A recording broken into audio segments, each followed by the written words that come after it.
marketing in North Carolina is based primarily on pick your own, so growers want to plant in the same spot every year so that consumers know where their berries are going to be. And like you were saying, that works out really great for marketing because consumers do know where those berries are going to be.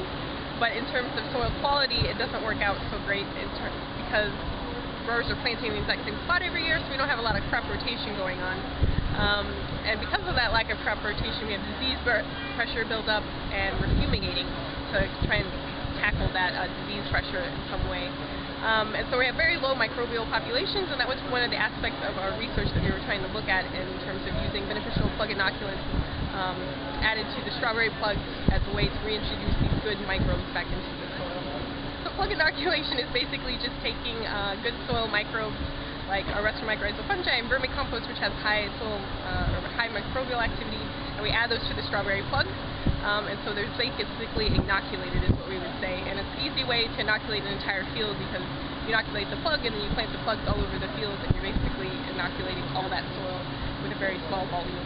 We will be harvesting here in April and May of 2015, and then we'll finish up with the research for this study, and we're hoping to have some good results from that. However, I know that some of the advisors on this project are hoping to make this kind of a long-term study and a long-term evaluation of assessing these management practices within both fumigation systems.